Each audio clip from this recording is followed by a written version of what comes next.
Hello and welcome, I'm Enigma and I lost a legendary Pokemon in the dumbest way possible just an hour after I got it in my Pokemon FireRed Randomizer Nuzlocke. This is a story of Dr. Crystal who will forever live on in our hearts. Let's get to it. So, like I said, I'm doing a Nuzlocke. Not only is this a Nuzlocke, but it's a randomized Nuzlocke. This means that all Pokemon in the game are randomized. I could be walking in the field and just happen across a Regirock. And that Regirock might now explode and might also be responsible for the first death in the run.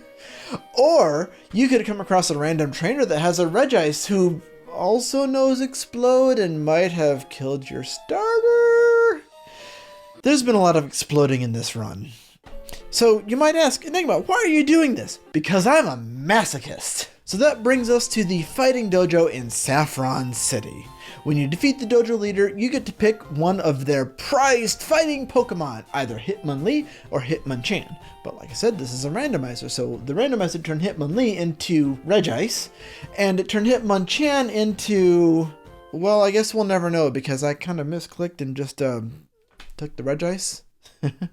Shoot, I meant to see the other one. Oh well, we got Regice now. We will never know what that Pokemon was. So we named Regice Dr. Crystal.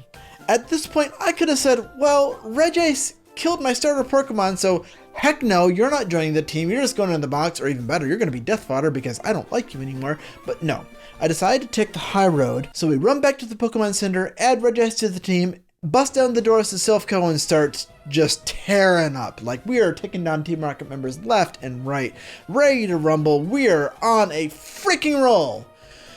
And then we run into Scientist Parker. I wish this was a boss fight or a random legendary or like anything even a little bit more epic, but no. So I walk in front of this Joker who just absolutely doesn't see me for some reason, and I thought, you know what, hey, maybe he's got a Pokemon like a Lapras, or maybe it's an NPC with a cool item that I can get while I'm in here, or something like that. No. So I walk up to him and say, hey, and he turns around, he's like, boy, you want to fight? You want to fight, bro? You want to fight? Dr. Crystal was out in front to get XP because, again, I was determined to make this Pokemon work for my team.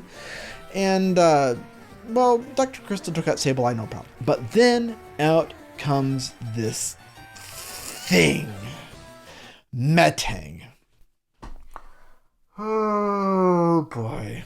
So, Regice has really high special defense, but in Gen 3, Steel-type moves, which are super effective against Ice, are physical. So, Ice types are just not good. Weak to Fire, special, Rock, physical, Steel, physical, and Fighting, physical. Regice is probably the best of the Ice types, and that doesn't mean much. But because this thing's a physical attacker, we need to bulk up and at least get a curse or two up in order to tank some hits. Well, I got the first curse up and Metaclaw takes me down to half HP. At this point, the curse should have protected me from another hit, and I did consider switching out to a fire type, Big Doggo the Arcanine, but I ultimately decided to keep Dr. Crystal in, and that would have been a fine decision, except that Parker here gets a freaking critical hit. Seriously? I am like 70% sure I would have lived that, but alas, Dr. Crystal will live on forever in our hearts. So, what did we learn? Pivot when you need to, Ice types are categorically bad, and during your Nuzlocke, a crit will come out of nowhere and hit you right in the legendary, right when you least expect it. Well, that's it. If you like this video, consider hitting the like button. Consider hitting subscribe. You'll get notified when I go live if you hit that bell. All this feedback lets me know what kinds of videos y'all like. Last but not least, if you're still here, there is a merch store in the description down below. And with that, thank you as always, and take care.